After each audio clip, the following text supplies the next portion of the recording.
চলতেছে, নেসকোর যে মালিক তাকে এবং তার বাপকে জবাব দিতে হবে।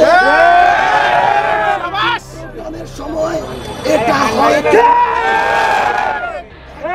2 দিন হয়তো কিচ্ছু বলতাম না, 3 দিনই এটা হয়েছে।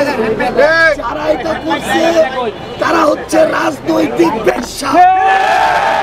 এই রাজনৈতিক দেউলিয়াদেরকে আমরা দেখে নিব তাদের কলিজা কত বড়, কলিজা ছিঁড়ে রাস্তায় ফেলে রাখবো। এই রকমের যদি রাজনৈতিক দেউলিয়াত্ব একদম স্পষ্ট করে বলে দিলাম, এরপরে দেখে নিব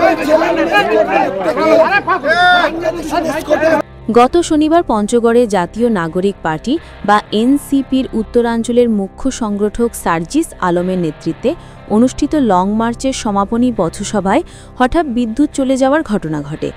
এ ঘটনায় ক্ষোভ প্রকাশ করেছেন তিনি। ক্ষোভ প্রকাশ করে দেওয়া একটি বক্তব্য ইতিমধ্যে ভাইরাল হয়েছে, যদিও পরে তিনি এক ফেসবুক স্ট্যাটাসে তার বক্তব্যের ব্যাখ্যা দিয়েছেন।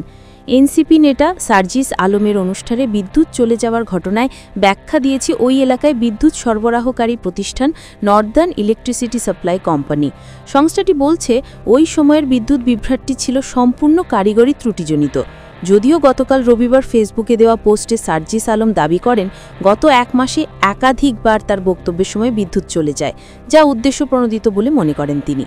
শনিবার রাতে সার্জিসের বক্তব্যকালে বিদ্যুৎ চলে যাওয়ার ঘটনায় নেসকোর ভারপ্রাপ্ত প্রকৌশলী নুরুল ইসলাম বলেন, শনিবার অর্থাৎ 11 অক্টোবর রাত 9:20 পঞ্চগড় পৌর শহরের বৈশাখী মোড় এলাকায় আমাদের একটি লাইনে আগুন লাগে। বিষয়টি বুঝতে পেরে সঙ্গে সঙ্গে আমরা লাইনটি বন্ধ করি। এরপর দ্রুত ব্যবস্থা নিয়ে রাত 9:28 সংযোগ পুনরায় সচল করা হয়, অর্থাৎ মাত্র 8 মিনিট বিদ্যুৎ সংযোগ বন্ধ ছিল।